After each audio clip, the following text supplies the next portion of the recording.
It's been a while since I made a video on my SR rebuild. For those of you guys who are new here, I do have previous videos where I documented the full process of diagnosing my blown motor, tearing it apart, and to the point we are today where we're going to be assembling the long block. As you guys can see here, I have my block back from Nacho, who's my friend who assembled it. But before we talk about that, I wanted to quickly talk about the machine work that was done by TEM Machine Shop in Napa. What they ended up doing was the basic deck the top, clean the block up, overbore the piston openings to 86.5 millimeters, which I believe is 20 over. And because I have Mazworks main studs down here, which will do a lot more clamping force on the main caps, they had to align hone it. And they also did some basic things like they tapped my front oil squirter to an M7 thread so I could use a Mazworks threaded oil squirter instead of a typical press-in, which is known to pop out. After that, Nacho got the block and he ended up getting the pistons coated. I do not remember what coating this is, but he ended up doing one coating on the top, which you guys could see, and a different coating on the skirts. Along with that, he obviously did the basics, set the ring gaps, and assembled the pistons to the rods, checked the main bearing clearances, checked the rod bearing clearances. And during that, he ended up telling me that I needed to order new main bearings. A lot of you guys were telling me not to buy main bearings before doing machine work, and I chose not to listen. And because of that, I had to spend another $200. What Nacho ended up doing is he had to re-tap all these plugs here to NPT threads because I have the Mazworks freeze plug and oil port kit. And unfortunately that involves re-tapping all the holes. So he had to re-tap this one. This one was for the oil squirter. And there's one in the back that you can't see, but he also had to re-tap these two. And unfortunately, because it's super thin right here, what ended up happening was the block cracked, and because of that, we had to get the block welded. I'm not worried about it. That looks like a very solid repair. I feel like it's never going to be an issue, but it is something that happened. And if you guys are going to be running the Mazworks like oil port freeze plug kit, be very careful in this area. Otherwise, you're going to be like me and have a cracked block. And now for the head. I did decide to change the course that I discussed in the previous videos where I was going to keep it very simple with stock valves, Tomei drop-in springs, stock retainers, and all that. What I ended up doing is I just bought the full SuperTech package off of Mazworks website, and that consists of SuperTech springs, which are 68 pound instead of the stock 48 pound, and then the Tomei ones were 56 pounds. And then it also came with SuperTech retainers, and then I got SuperTech valves, which you can't really see that are down here. And while I was ordering everything from Mazworks, I also went ahead and got their dual valve guide mod, which converts the rockers from a shim and guide setup to dual guides, which makes it less prone to popping off. An example of that is right here. I have a stock shim and a guide, and normally the rocker would sit on top kind of like this, where it's only using one side to lock in because there's only ground on one side. What Mazworks ends up doing is they end up grinding the other side to match the ground side, so you can use two and lock it in place a little better. And because of the dual valve guide mod and the fact I had new valves installed where they did a valve job, the actual valve stems were at different heights, even though the machine shop did their best to match them within each other.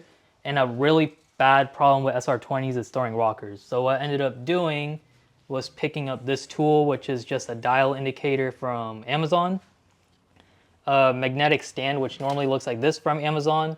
And I found this on Yahoo Auctions, which is just a lifter machine dimension thing with the rod, which could connect right here. It was a little loose, so I used this metal shim to kind of like make it a little tighter, but it goes into the port kind of like this. Okay, well, the shim didn't fit that time. Where I would just turn it on, get a measurement, oops, wrong one. Get a measurement, zero it out. It does have some play, which is unfortunate. Pick it up, move it over, put it down, and then within, as long as these are within 0.02 millimeters of each other, it should be very solid. That's actually tighter than OEM specifications. So I did that for all of these, and I didn't record it because that took me 8 hours. I didn't think you guys would want to watch that. But yeah, Another thing I did on the head after I got it back is I changed the 2 front freeze plugs just because I had it with the Mazworks kit, and while I was doing that I pinched my hand, but all I did was use a slide hammer in the front of the motor, pop the freeze plugs out and put new ones in. The only thing I could think of that's very minor is I also went with SuperTech valve stem seals just because I got SuperTech valves and I was like, they probably work better together than OEM. Moving on from that, while I had a lot of downtime of having things at the machine shop, in a different machine shop, and my friend who's assembling the bottom end, I was pretty bored. I had nothing to do. My car was sitting here. So I decided to have all these aluminum pieces vapor blasted, and I also had all the hardware zinc coated. The main reason behind it originally was because a lot of my metal components were starting to pit and I didn't want it to keep corroding, so I figured the best way to like stop that is by zinc coating everything. But a huge benefit is everything looks really pretty, so that's cool. What we're gonna be doing today is not everything on this table. I just kind of laid out what I thought we were gonna be doing. We're gonna go ahead and put the timing components on, which I have all new ones. If you guys seen in a previous video, I walked through all the parts I have for this rebuild. The only things that are different is the things I stated I changed on the head. We're going to be putting the timing chain guides and all that together. We're going to put the head gasket together, head studs, everything like that. And the reason I'm doing that today is because I'm borrowing my friend Byron's. If you guys remember, he had the MX83, thank you. He had the MX83 Cressida, and he let me borrow his snap-on torque wrench from his work, and unfortunately I need to give it back to him, so we're gonna be doing that today. This is one thing I really wanted to do, and I thought it would look good, but I didn't think it was gonna look this good. I had the throttle body all zinc coated, like all the hardware, and had it all vapor blasted, and that is like the craziest thing I ever seen. It looks so good. I'm actually gonna pick this up so you guys could see on the inside. Not everything isn't tight yet. I didn't zinc coat the fuel rail because I actually got a new fuel rail, which is this one, but you can see the difference between OEM zinc, aftermarket zinc, and aftermarket zinc hits way harder. So yeah, I had that done. My favorite part is this section of the throttle body, but yeah. And another thing I did is I went ahead and cleaned up the engine bay a little bit since I had a lot of downtime. Ignore this super clap strut bar. I just put it on here just to see what it would look like. I'm gonna have it refinished, like nickel plated and all that, but I went ahead and had, so with the engine bay, I decided to go a different route than with the hardware for the motor, where I didn't have the OEM hardware zinc coated. What I ended up doing instead was, I ended up doing this. I just bought a bunch of bolts from boltsandnuts.com in every single size, and I just swapped them out one at a time. The reason I decided to go that route is because I just thought it would be easier, and also because I'm gonna save all my OEM hardware for a future car I'm gonna be picking up. So yeah, I'm gonna have it sent out zinc coated, and when I get my future vehicle, it'll go in that. But yeah, I also went ahead and fixed this rear section of the firewall because right here was crushed before. So I just, did some ghetto Bondo and bent it straight, spray painted it white. It's a different white, but who cares? I had a bunch of holes in the back of the firewall because the previous owner had an alarm and he put like 10 holes back there, so I filled that in. And one big thing that bothered me after all that is how the other previous owner of the car notched these strut towers. I don't know why he did that. He could have just moved this bolt from here to here and it would have been able to go like the same amount in, but he decided to notch this. And because of that, I kept staring at this bay while waiting for all my parts to arrive. And even though I just got the engine bay ready for the motor, I'm gonna strip it all down and have my friend Alan paint the bay. So yeah, that's great. I gotta figure out how to discharge the AC system, but that'll be in the next video. You guys don't gotta worry about that. I just wanted to catch you guys up on everything that's been going on for the past few months. I haven't been doing nothing. I just been broke waiting for things. But yeah, and now what we're gonna do is go ahead and get this block prepped and ready for the head, starting with putting these plugs in. These plugs normally go on the head kind of like this. If you can see, this one would go here like this, and this one would go here like this. And I didn't want to put these janky, crusty things back in that looked like they were in the bottom of the ocean. So I ended up getting new ones. These were in the freezer for a couple days, so they should have shrunk, even though they've been sitting out here probably for like 20 minutes. So hopefully they didn't heat up. We're gonna go ahead and press that into this hole and this hole over here. And I also have a new dipstick tube because the one I had before was super crusty. You guys could see the difference there. I didn't even know this is supposed to be silver. Like, what? Okay. But yeah, I'm gonna go ahead now and get the block prepped.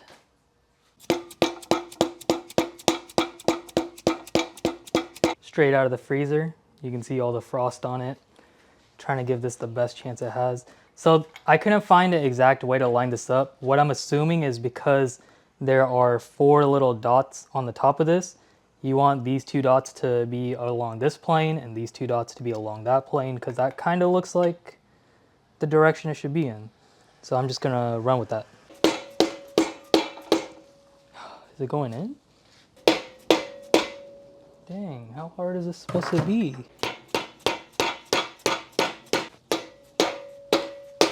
All right, as you guys would have seen, putting this port in wasn't too difficult. It was a little difficult, but once it like kind of lined itself up, it went in fairly smoothly. This one, on the other hand, kind of like killed me mentally because it wouldn't go in and then it got stuck. So what I ended up having to do was use this vice grip and just hope for my life it wasn't slipping, and eventually it caught without slipping, pulled it out. After that, I tried putting the stock one in because I realized it measured 0.01 millimeters smaller than this one, and it went in about halfway but then got stuck. I couldn't get it out and I ended up bending it to get it out. So I was like, great. The only one that kind of went in, I ruined. I went back to this one and I tried putting it again. It got stuck again, finally got it out. And what I decided to do was I sanded it a little bit, cleaned it all out, froze it using brake clean, instantly soaked it with WD-40, and then just started wiggling it in, and it went in like butter. Before I forget to put this in, because that is something I would do, I'm gonna go ahead and put the oil squirter in that I got from Mazworks. As you guys can see, there is 1 hole, 2 hole, 3, 4 holes, and it's threaded. So normally the oil squirters on these motors, they just press into this hole, one of these holes, and what ended up happening was I had the machine shop tap it for this Mazworks one. So now I could just kind of put this in. But before I put this in, I'm going to put some blue Loctite in there. It'll go in like that and it'll spray oil to the timing chain components, and I don't have to worry about it popping out, which a lot of people say the OEM one does if you try to reuse it. So we got some blue Loctite. We got the threads over here for the oil squirter. I'm just going to go ahead and put some of this on here just to give it a better chance of not wanting to back out. But the way they designed this is if it does decide to back out, the flat area here will hit the timing cover and it won't fully pop out.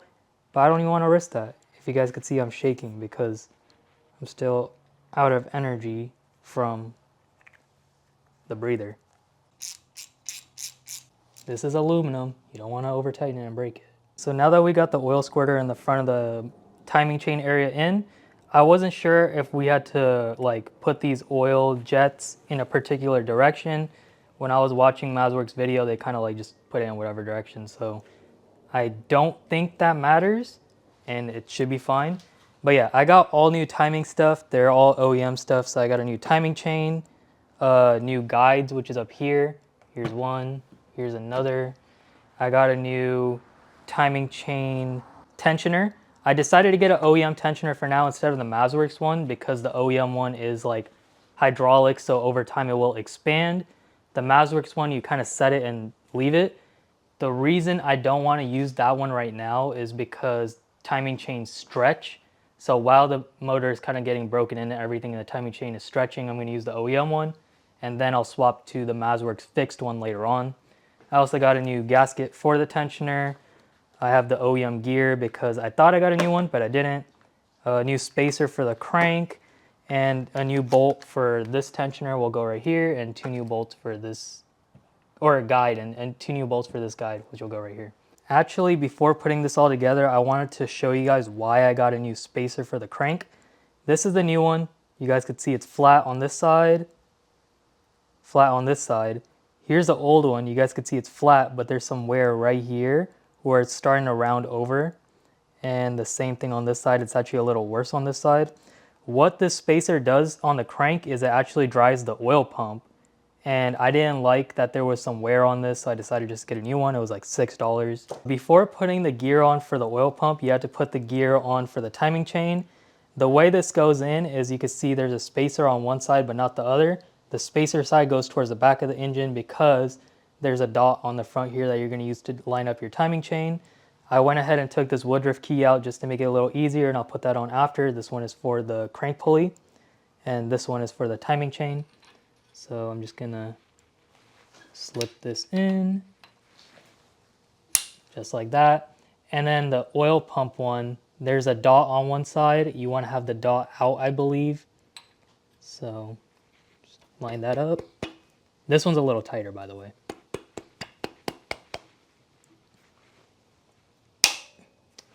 Just line it up and it's in. Straighten it. You want to line the woodruff key up with this line here on the block, so you know you're at top dead center, and you can verify by seeing the piston on number 1 at the top. And now that we see that, I'm going to go ahead and put this woodruff key back in before I lose it, which I 100% would do. And we could move on to putting the chain on. For the timing chain, I bought a brand new timing chain just because the old one is like 30 years old and probably stretched out. Decided to go with OEM because I believe with timing components, you should only run OEM things. It's not worth risking to save a few dollars. And you'll notice here that all the links are black, but there are 3 different links here that are silver. That's what you're gonna use for your timing. So there are gonna be 2 silver links that are closer to each other. That's gonna go on the top for the cams. And then there's gonna be one all the way down here at the bottom. You want it to be towards the right side of the motor because the timing dot on that gear that we showed earlier is on the right side. So we're just going to go ahead now and slip this on and line that silver link up in between. You guys could see there with that dot. Pull it up. For now, I'm just going to put this to the side. And what I'm going to do is also put a zip tie here just to keep it together. But now we can move on to the guides. There are 2 of them. One of them is a straight guide and one of them is a curve guide. The curve guide uses this Allen bolt that I got a brand new of with the kit, but you don't have to replace it, and it kind of like locks in place like this. And the straight one uses normal Allen bolts. This one goes in like this. It kind of matches the flow of the timing area, and you just got to line it up. Get the chain around, just thread it on. So for this guide here, this is the S1415 one. The reason I have this one is because this is a S14 motor, but they are identical, or they're not identical, they're referenceable between S13 ones too. The only difference is the S13 ones, this metal section is plastic and it's known to break. So it's a good upgrade to go to a S1415 one on your S13 motors. Keep that in mind if you're doing that. But yeah, the way this works is it's just, again, Allen bolts, and you want to kind of open the chain up. It's okay if the chain kind of isn't lined up anymore. I could do this after. And you just want to line it up. The main thing you want to do here is you could see there's a metal casing on the block right here. You want to make sure that one end of the timing chain is on this side and one end is on this side. And you want to make sure that the timing chain is between these 2 grooves here, like right in the middle. So I already went ahead and hand tightened this bolt, and this bolt. One thing I did just so the timing chain doesn't keep dropping down is I slipped a zip tie through 2 of the holes at the lowest point right before this metal bump on the block, and that holds it up pretty good. You can see it's still lined up on the dot, and it's good. So now we're gonna go ahead and put the front timing cover on. For that, I got a new one. If anyone needs a part number, there you go. And the reason I got a new one is because unfortunately my old one was cracked, so kind of had no choice. But the good thing about that is the oil pump is built into it, and I got a new oil pump. But also, one thing I want to talk about is you could see there's a bunch of metal shavings on my hand. I forgot about this. When I had the machine work for the block done, I also had them bolt the timing cover to the block so they could deck it all together. Otherwise, your front timing cover height will be higher than the actual block itself. And when that happens, you'll have a situation kind of like this, and then the head won't be able to sit flat. So because I had this decked with the block, which you should do, I need to quickly clean out all the metal shavings in here. You could see they put tape to try to keep it out of the oil pump. And like an idiot, I took the tape off the front, so now I have a lot of cleaning to do. Wear eye protection. So I went ahead and cleaned all the metal shavings that I could see out of this out, but then I started overthinking it and I realized there isn't really any oil in this oil pump, and on the first start I don't want it to be dry. So I'm gonna go ahead and take all these Phillips screws out for the oil pump just so I could fill it with some assembly lube, just so on the first start it's not dry.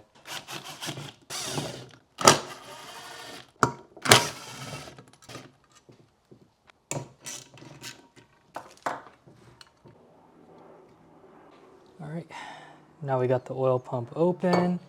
Over here, you guys could see your oil pump gears. So you can see here how they work. They spin, compress the oil, make oil pressure, and it circulates. And I'm just gonna go ahead and fill it with some assembly lube. Is this too much? Yes. Do I care? No. All right, now we could go ahead and bolt this cover back on. And the benefit of opening this is I also verified there's no metal shavings in there. Otherwise, I would have always thought about that. Before tightening these three, you want to put these in because they're tapered and that will help seat the oil pump.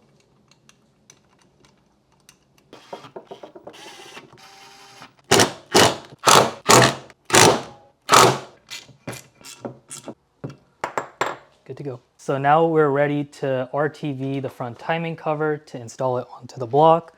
What I'm going to be using is the Right Stuff by Permatex. This is just my favorite liquid gasket. The gasket kit I did get though from Nissan did come with the OEM like Nissan branded RTV or fluid gasket, but I don't want to use this. I'm not sure if it's good or not, and also I think it's cool to just like kind of have this on the shelf. So I'm gonna use the Right Stuff. You don't want to put too much, you just kind of want to put enough that you're going around here. The reason you don't want to put too much is because then it'll kind of squish out and go into your timing area where you could have some issues with it, like maybe falling down and then going into your oil pickup tube. Don't put too much, don't put too little. I'm probably gonna put too much, so do a little bit less than I'm doing. Just a quick circle. There is an O-ring that goes here, so you don't need too much. All right, so I finished RTVing the front cover. Different people have different preferences. I like to spread it after. I know a lot of people hate that. I know a lot of people do the same thing. Now I'm gonna go ahead and take this along with 2 bolts. And I put a new O-ring right here for the front cover. If anyone needs the part number for that, there you go. You wanna make sure you have that O-ring, otherwise you're gonna have no oil pressure and blow your motor up. There's 2 notches here. I just made it straight so it matches the crank. And now it should slip on. There you go. Give it a few good hits to seat it. There you go, tone changed. So I got the front timing cover placed on. I cleaned all the RTV on the top and the bottom. And now I'm gonna torque all these bolts to 80 inch-pounds. So we got the front timing cover on. I also forgot to mention this. There is an O-ring right here that I told you guys about. Make sure that doesn't pop off while you're tapping the front timing cover on, as that's pretty common. I forgot to keep my eye on it, but I'm pretty sure it stayed in place. I'm just gonna tell myself that to make myself feel better. But yeah, make sure you keep your eye on that O-ring. And now that we got the front timing and timing cover all done, we could go ahead and prep the block for the head gasket and head. So what I'm gonna do real quick is just wipe all this oil off using some brake clean and a lint-free rag. Then I'm gonna get my Apex head gasket that's on the table right there, put it on top, put the head on, get the Mazworks head studs, put them in, torque it, and we'll go from there.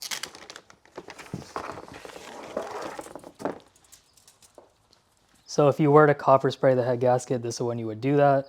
Also, before I put this on, I need to put some RTV right here where the timing cover meets the block, because that will be a leak if I don't. I'm just gonna quickly put some right there and then place this on. And one thing that I want to talk about before I forget is you want to make sure you have your head dowels in your block before you continue on. I bought new ones, but we are not going to use them because these are perfectly fine. So now we're going to get our head gasket, pick up the chain, slip it right through.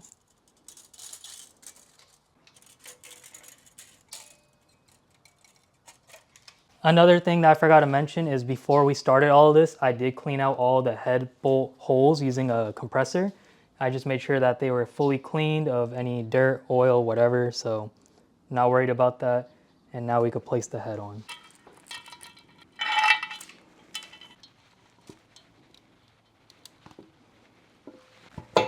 We got it lined up. I was trying to be really careful because I didn't want to wiggle the head on the dowels because that's how you scratch the deck surface of the head. Now I'm just going to drop the head studs in after I lube it and torque them down. So I'm going to be installing the head studs through Mazworks instructions. I know that's really controversial because a lot of people don't agree with their torque spec. The Mazworks head studs only get torqued to 65 foot-pounds and ARP gets torqued to 90, so a lot of people don't like the Mazworks for that reason. But the thing is, with a Mazworks head stud, you're actually getting better clamping force at 65 foot-pounds versus the ARP at 90. And the reason for that is because the threads on the top here, where the nuts go for the head, it's finer than the bottom, so it has more clamping force. Plus, the stud itself is thicker, so it's less prone to stretching. And the reason Mazworks only says 65 foot-pounds is because this is an aluminum block, and you can snap a stud. Going along with Mazworks instructions, what they say to do to install these is put motor oil on the bottom, put their assembly lube on the top threads, and put their assembly lube on the washers, and that's it. So just going off of that, I'm doing that. I know a lot of people put the lube also on the bottom, that is included, but because Mazworks says to put motor oil, that's what I'm gonna do. Wipe it off, drop it.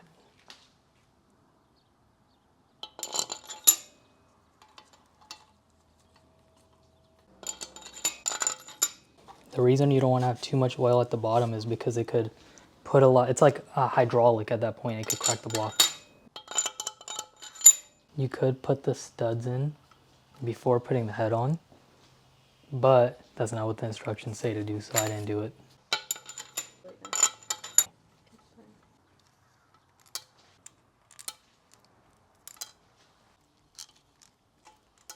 All right, so the reason that Mazworks says to make sure you put the washers on before threading the studs in all the way, and to make sure you put the nuts on before threading the studs in all the way, is because the studs themselves are higher, so it's a lot easier to grab your nut, turn it on a few threads, and then use the top of the Allen key to bring it down.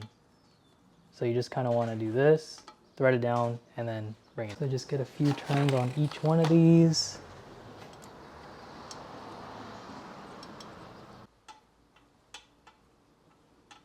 What I'm doing right now is I'm just using the head of the stud where the Allen key is to run these down by hand. Once I get them tight, I'm backing it out 1.5 turns, just so it has room to go down if it needs it. You don't want to bottom these out because that's how you snap studs or crack a block. See, look how it stopped right there? Now I'm gonna do 1.5 turns. And also for anyone doing this, ARP hardware and Mazworks hardware is all standard sizing. That's something I completely forgot, which is why I'm using this janky Allen key. All right, so I completely forgot that with ARP hardware, there's standard size, not metric. So I had to go out and get a 1/2 inch, 12-point 1/2 inch socket. And now I'm gonna go ahead and start torquing the head studs.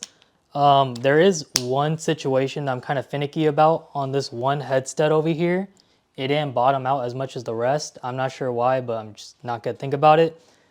I am going to torque these to 65 foot-pounds, but for now I'm going to start them at 30, starting with this one because the torque sequence is to start from the middle on the exhaust side, the middle on the intake side, and then move over this way, this way, this way, this way, this way, this way, this way, this way. 30 foot-pounds. We'll see how this goes. All right, for some reason, head studs really scare me, so I'm actually going to chicken out, and I only put it at 15 foot-pounds for now. And that's 15 on the first one.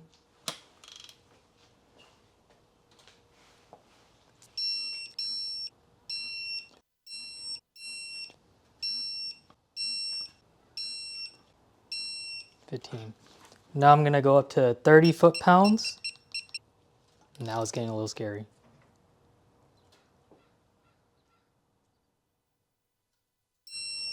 30, 45. This is getting really scary now. Oh my God. When I did this on my KA, that's an iron block, I wasn't scared at all. But something about this being aluminum makes it terrifying. And the fact I could feel the thread skipping doesn't help. Now we're gonna go up to 60. And now Mazwork says to go to 65. For good luck, I'm gonna go to 67. 67.3. Please, please, please, please. 67.1. All right, it's been a week since the last time I touched this thing. The last thing you guys see me do was torque the head studs, but now I'm gonna go ahead and continue on by finishing up the top end, starting with the rockers. So one thing I didn't talk about in the video where I went over the parts for this thing is I actually sent the rockers and the shims to Mazworks to get the dual guide mod done.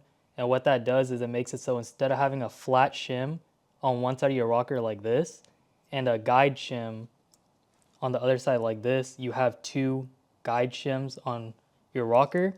And the way they do that is they actually end up grinding one side of your rocker. I believe it's this side by the machine work. So you could accept two guides. And the benefits of that is SR20s are known for throwing rockers. This, in theory, should make the rocker less prone to pop off. But the issue with my situation is I had head work done where they put new valves, grinded the valves with the valve job, and then I had new guides by Mazwork because the dual guide mod. So my shim heights were no longer at 0 where they should be. So to fix that, I tried a few different solutions. I can't find my other 3D printed guide tool right now, but I'll show it in a bit.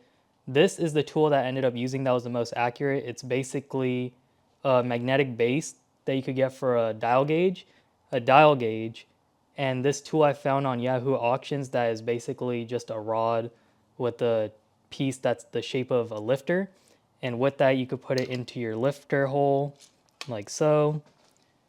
Lift this area up, put it on your shim, get a measurement by turning it on, zeroing it out, and then picking it up, going to the next one, and putting it down. And you could see here with this reading, I got 0.048 millimeters, which is not within spec, but if I just tap it, it's pretty much going back to that. You want to get these between, well, you want to get them within 0.02 millimeters of each other.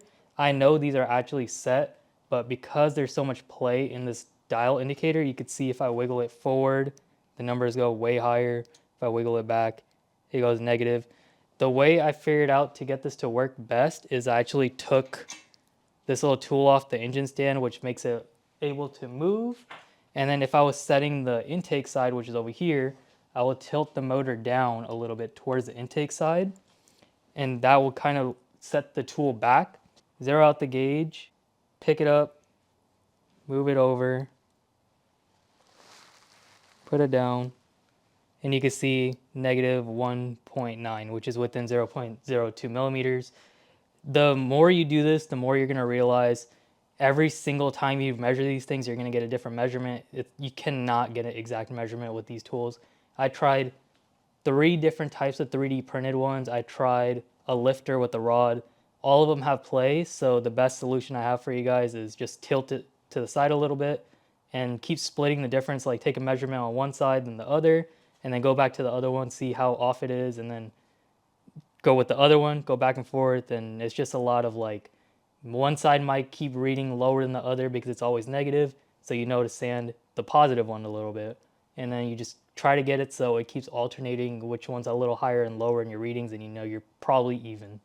But yeah, Every single time I would check these, they would end up between 0.02 millimeters of each other, so I believe it is good, and I'm just gonna go for it. Hopefully I don't throw a rocker. We'll see though. So I already went ahead and bled all the lifters. To do that, I just had a little tub right here filled with oil, and I would put it inside of it and just make sure it's fully submerged. There is like a little hole here on the side, and there's a hole here on the top. And I found an Allen key that could fit inside of this top lifter hole. What you want to do to bleed these is you just want to kind of wiggle it around until it kind of like clicks into a little notch, just like there. Put it under oil and then pump it back and forth until you don't see any more air bubbles, and then do maybe another 10 on top of that. And then the second you finish bleeding it, you just want to put your finger on the top hole, put your thumb on the side hole, pick it up and drop it into the motor. Now I'm just going to go ahead and drop this into the lifter hole. It might be a little hard to get it in because I'm using a pretty thick oil, but it should just pop in. Now I want to make sure I don't compress this because there's not any oil and it could lead to air bubbles. So while I was putting the lifters in, I noticed that the hole for the lifter might have to be oriented a certain way. And one random thought I had was there's a dot right here on the head, which correlates to every single lifter hole. I'm not sure if you guys could see it, but there is a dot like right in the front of every lifter hole. And so what I did was I oriented the lifter hole that's on the side with that hole, and I noticed that oil was coming out, so I believe that's how you're supposed to put them in. Everything I've seen doesn't say that you have to like orient these a certain way, but I just feel like that's right, so that's what I did. But now what I'm gonna do is drop the rockers in. I did keep these in order of how they're supposed to go in, so all like E1, E2, E3, E4, these were all the exhaust side. I1, I2, I3, I4, they were all intake side. So I'm gonna put them back where they originally came from because maybe they had like wear on these prongs, so they're not perfectly flat. But yeah, you just had to grab it, put it on the shims. All right, so I got all the rockers in, but one thing I noticed after putting them in is some of them are firm, like this one and this one, while others you could compress, which I believe means they have an air pocket. There was a video I watched on how to bleed lifters, and they pretty much said if you could compress the lifter with your hand, it needs to either continue being bled or they're bad. But in my case, so I could compress this one, I could compress this one, I could compress this one, this one, this one, but not this one. That's like more than half of the lifters. So I don't believe it's true that if you could compress it, they're bad. But I am gonna bleed them to see if they go away. Shout out camera woman, she just saved me once again. So I was stressing because I could still compress a lot of the rockers, and that made me think that the lifters were bad. What the camera woman suggested, which I didn't think about, is when you're bleeding these lifters, I was using this flat container and bleeding it on its side like this with the Allen key. And because of that, oh, this one's kind of solid, they had some play. She was like, maybe you should put an Allen key on the top, just like you were before. Let it click in and bleed them upright. So I put it in a water bottle, and when I did that, more air bubbles came out. You guys can't really see it because my fingers are all in the way. But afterwards, when you take it out, they're all solid. So I just did that for every single one of them. Now all the lifters are stiff. They're not collapsing on each other. Again, I'm putting this dot on the lifter, lined up with the dot right there. Not sure if you have to, I'm just doing it. And they're all solid. So now I could just take the rockers,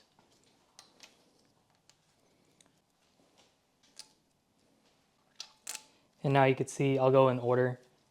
Can't compress it. Oop. Can't compress it. Can't compress it. Nope. Nope. Nope. Nope. And nope. They're all solid. So now that we get that all figured out, we could go ahead and put the cams in. And while we do that, we're going to make sure we're paying attention to the timing because we had to set the links a certain way. And yeah.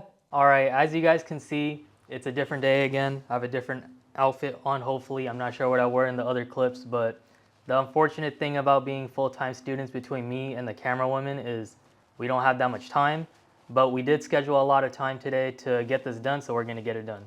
If you guys seen the previous video where I went through all the parts I'm going to be using for the rebuild, I showed how I'm going to be using Tomei Japan 256 pond cams.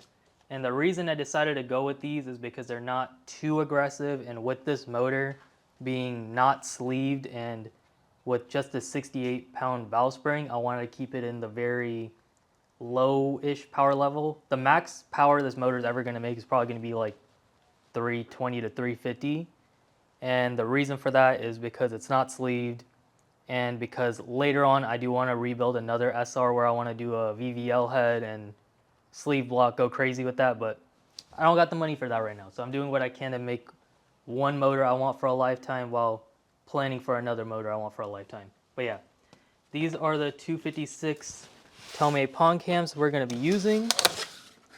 The cool thing about them is they come with this really cool sticker. I hope it comes up on camera, where it says pond cam and it has like the lobes of the cam and everything. And then it says, what does it say? Power of needs? I don't know what that means. But yeah. The scary thing about this is because this is a VCT S14, S15 style SR, it does have variable cam timing on the intake side. So we had to be very careful when putting the Tomei cams in that we have the timing right. The general rule is just have 20 pins between the notches, and I also have a Mazworks timing tool, which I don't have here. I'm gonna get it in a second, which should help with timing. I also got new oil squirters for the head. You could reuse the old ones, but the problem is they get really clogged and corroded over time, so I decided just to get new ones. They were like, I think 20 bucks each, so it's worth it. And then there's this plate that goes on top of one of the cam lobes because it makes it prone to splashing. I think where the oil cap is, so if you don't put this on, you're gonna have problems with oil wanting to squirt up the oil cap. Then I got the cam caps all in order with the appropriate bolts. When I got this back from the machine shop, they just gave me all the bolts in like a bin, so I had to figure out which order they go in. I'll show that afterwards. The important thing about installing these cams is you want to make sure you have the motor at top dead center on cylinder number 1. Have the crank dowel pin straight up, and then you want to make sure you put the cams in an area that they're going to be in. If you don't, you have a chance of bending the valves. So I just took the cams out of the box. Before we put them in, we are going to have to cover them in some assembly lube just to make sure they're not going to run dry on the first start.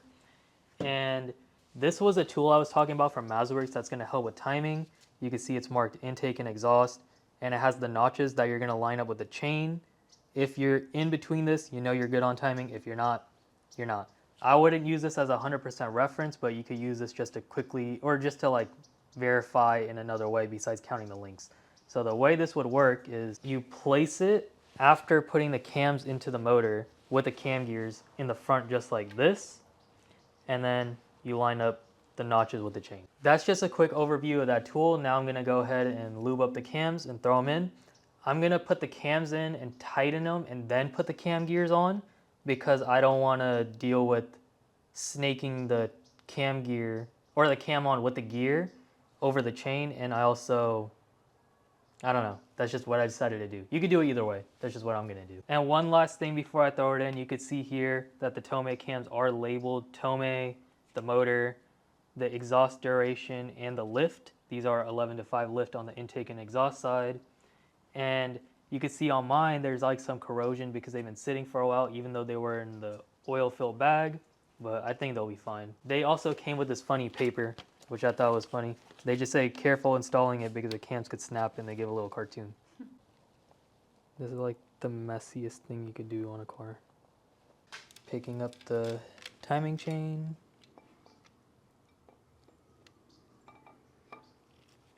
Let it fall into place. So you're not going to be able to just put the cams in and they just popped into place. The reason for that is because the lobes are going to be pressing against some of the valves to open them.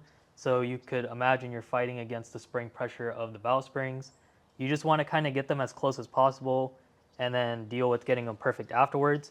And some points you want to keep in mind is this pin here should be as straight up and down as possible. As you guys can see, I couldn't get that to happen because it kind of wants to pop up. This one here should be at 45 degrees, which if you reference the tool, it's basically there. And then the first two lobes of each cam should be facing perfectly out. This one's a little high. This one's basically perfect. And then on the back of the intake cam, there's a notch here, which should be perfectly straight. As you guys can see, it's at an angle, but it'll be fine. Once we start working the cam caps in, I'll start like also straightening them out. The reason you don't want to put them in way off is because then you're going to have a piston that's all the way up, and then your valve springs or your valves are going to want to go down, and then you bend your valves, basically throwing away the entire engine. So yeah, take your time, be careful, it's fine. Line these up.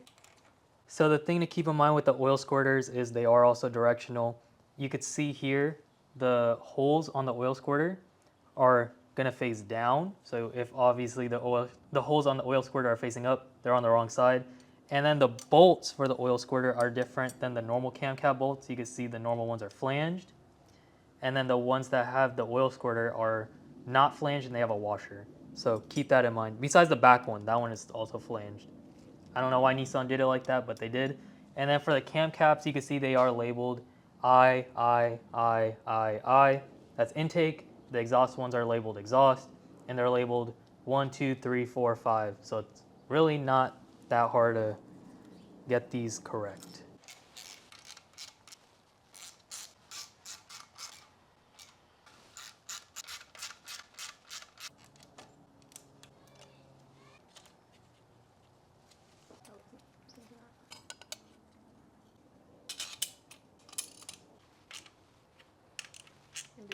So I got all the cam caps on. They're not torqued yet, but they are fully seated.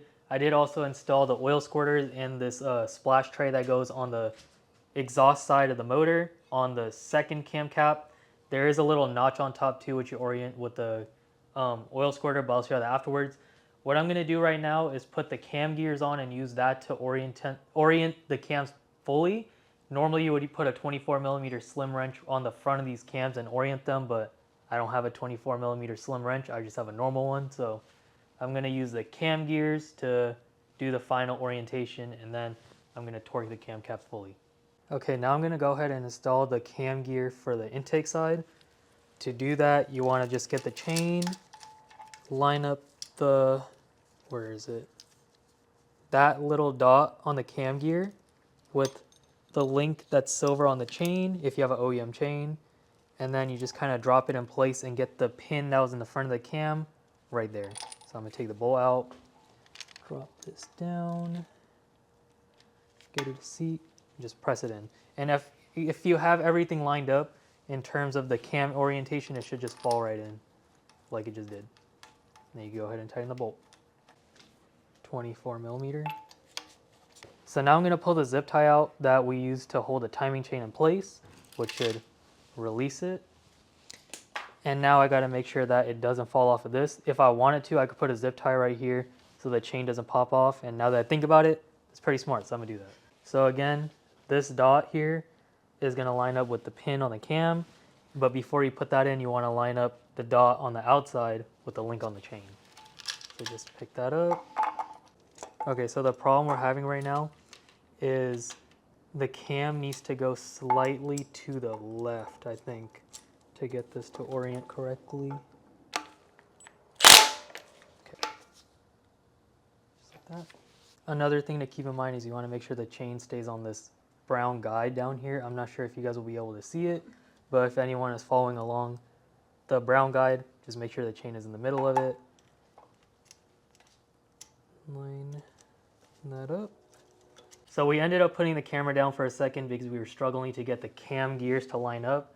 What we ended up doing, because we don't have a wrench that could fit the cam gears, is, or the cam lobe area, is we put the cam gears on without the chain, tightened it slightly with the impact, use a ratchet to orient it using the MazWorks timing tool, which you would do like that, where we lined up the dot with the link and the dot with the link.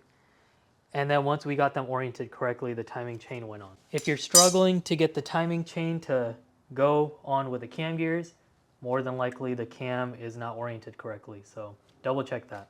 So the next thing I'm going to do is I'm going to go ahead and put the timing chain tensioner on, and then we could go on ahead and put the upper oil pan on, then the lower oil pan on, and the oil strainers, the oil windage trays, and everything that I'm missing.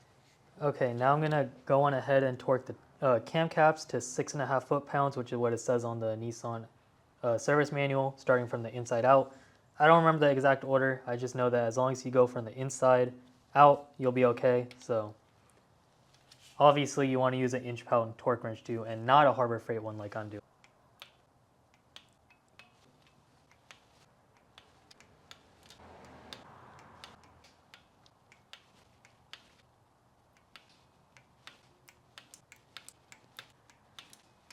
So I got a new Nissan OEM timing chain tensioner. The reason I decided to go with the OEM one over a Mazworks like set one or something like that is because over time the new timing chain is going to stretch. So rather than setting it and then having one that's not going to adjust for the stretched chain, I rather decided to go with the hydraulic one that's going to keep putting tension on the chain, and then once the chain is stretched, I'll switch to a solid one. But yeah, I got a new OEM timing chain tensioner, new gasket, and here are the bolts. So I was curious of how you orient the timing chain tensioner gasket, and I realized when I mocked it up that this is perfectly flat when you put it with a tab at the bottom, and also there is a indent right here on the gasket which you want to have on the inside because that's just how it orients properly. You want to make sure that the tab here is clipped on, and you want to put that like this so afterwards you could go with the flathead and push it down. So arrow that goes like this goes like that, if that makes sense.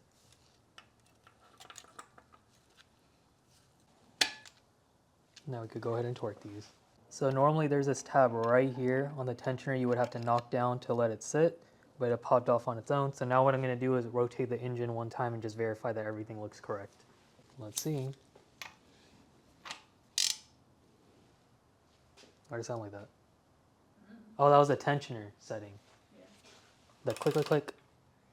Just verify they're still in place.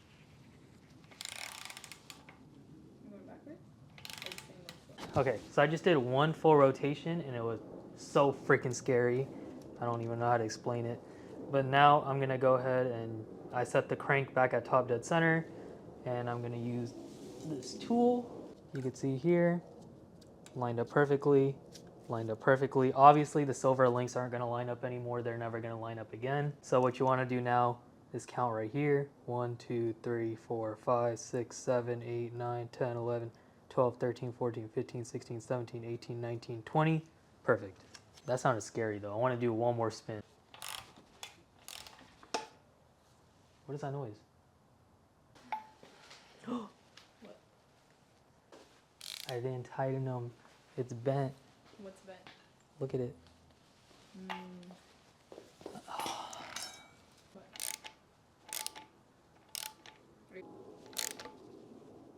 How do you know how tight to make them? It's 100 foot-pounds. Oh, and you did that? No, I didn't even tighten them at all. So I probably was bending this pin right here. Look. Okay, I think we're good. And then when I looked at this, this was way crooked, but now it's straight. So just don't turn this, just hold it there.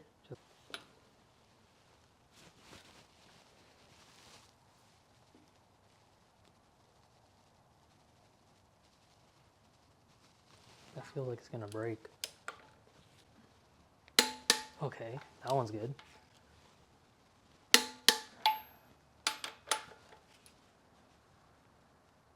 This one feels like it's gonna snap. So what do you do? Hope for the best. There's nothing to do, unfortunately.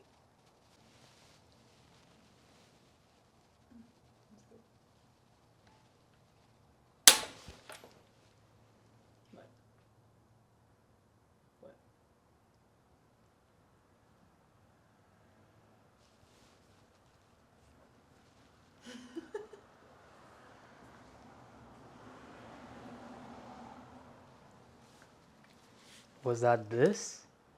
Or was that that? I don't know. Might have been the torque wrench, hopefully. It is Harbor Freight.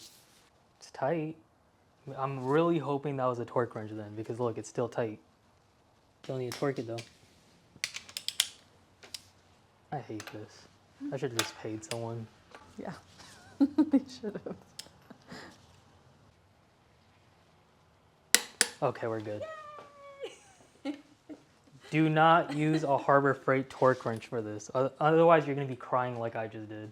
Now that we got everything on the top pretty much buttoned up, including torquing that scary cam bolt that I thought snapped, but it was just a Harbor Freight torque wrench, I'm going to go ahead now and install a new oil pickup tube along with the gasket and then freshly zinc bolts. So again, here's a metal gasket that came with my OEM gasket kit right there. And I'm going to go ahead and put a bolt. And I already cleaned both mating surfaces.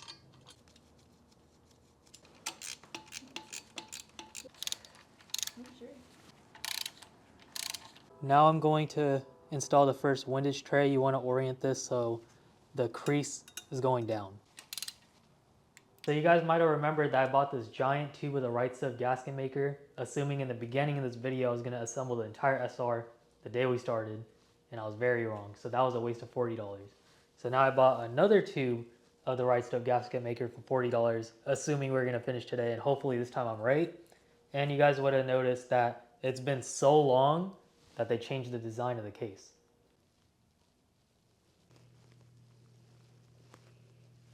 It ain't no Picasso, but it'll do.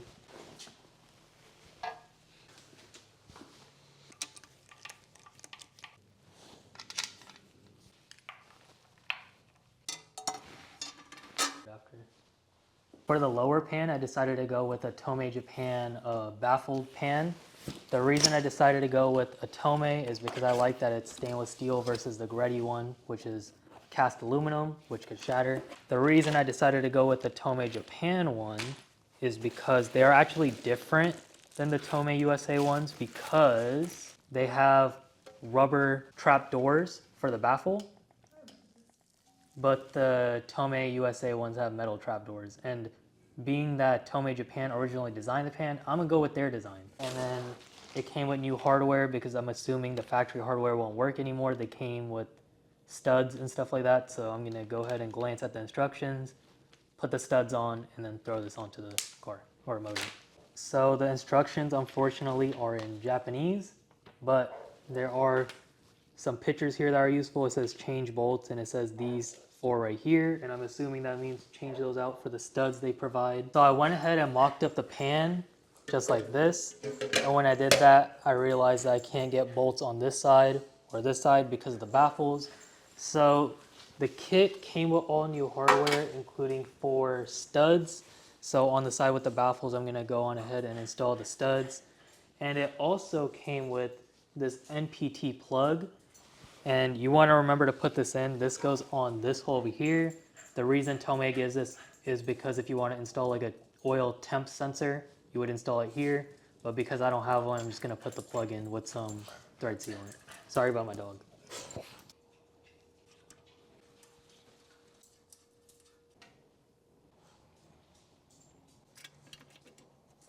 Upper and lower oil pan is now on. Now we just have to put some RTV on the water pump, this filler neck thing for the thermostat housing, the thermostat, and we're good.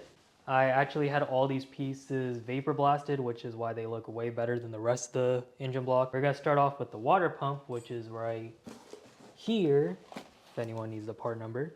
I went through it in my parts list. I'm just gonna put a bead of silicone all through here, probably way too much as you guys seen with the rest of the stuff, and slap it on.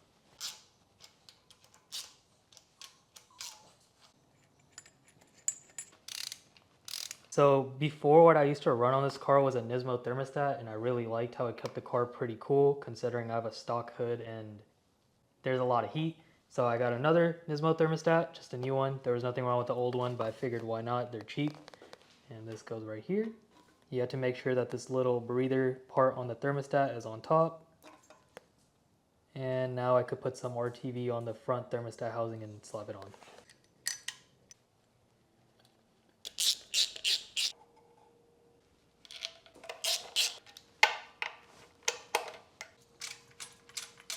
So we got everything pretty much RTV that needs to be RTV'd. The last thing is the coolant port on the intake manifold, which is on this side of the head. This area uses a metal gasket, but there is a chance that coolant could leak out of this one port right here. So it's just good practice to put a light bit of RTV around here before putting the gasket and then put the intake manifold on. And the reason you want to do this is you can see here how I went down with the RTV, but the gasket goes all the way out to here. On the lower intake manifold, you can see it doesn't go all the way out to here, so there's a chance it could leak. So that's why you want to put RTV straight down right there.